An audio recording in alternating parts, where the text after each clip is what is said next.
Bonjour à toutes et à tous, je suis très heureux de vous retrouver pour cette homélie du 5e dimanche de Carême. Au milieu de vous se tient quelqu'un que vous ne connaissez pas. Vous savez, c'est ainsi que parlait Jean-Baptiste. Mais laissons-nous surprendre par la rencontre que nous propose l'Évangile entre Jésus et cette femme qui va être lapidée. Il y a au cœur de cette scène dramatique quelqu'un que les scribes et les pharisiens ne connaissent pas ou croient connaître. Il y a là, au cœur de la vie humaine, quelqu'un que nous ne connaissons pas et qui pourtant se révèle. Ce Dieu que nous cherchons au ciel, dans les hauteurs, voilà qu'il se rend présent à même le sol, rejoignant une femme prête à subir la loi des hommes. Prise en flagrant délit d'adultère, elle doit être lapidée, c'est la loi. On se demande d'ailleurs où est l'homme avec qui elle était. La loi serait-elle machiste? Mais revenons à l'Évangile. Les pierres sont prêtes à être jetées. Jésus se baisse. Il se met à hauteur de la femme pécheresse. D'emblée, contrairement aux accusateurs, il n'affirme aucune supériorité. Sans rien dire, il se baisse. Aucune violence.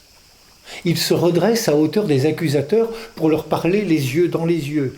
Celui d'entre vous qui est sans péché, qu'il soit le premier à lui jeter la pierre.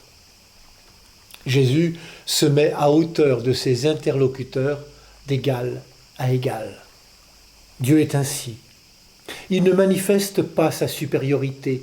Il laisse toute sa place à la liberté de celles et ceux à qui il parle.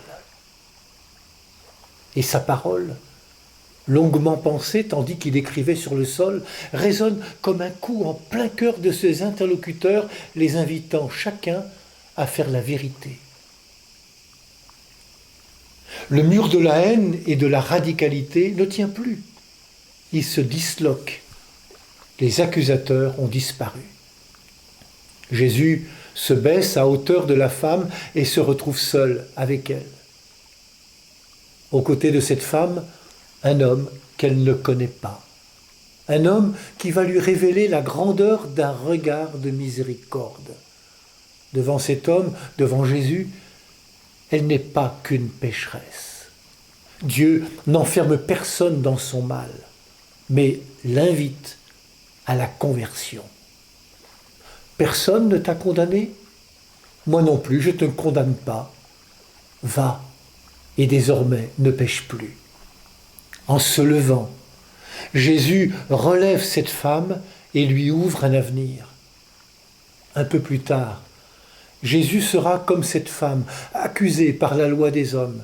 Il sera impuissant devant les médisances et les calomnies, les insultes et les crachats. Rabaissé à n'être comme cette femme, moins que rien. Il n'est plus une personne.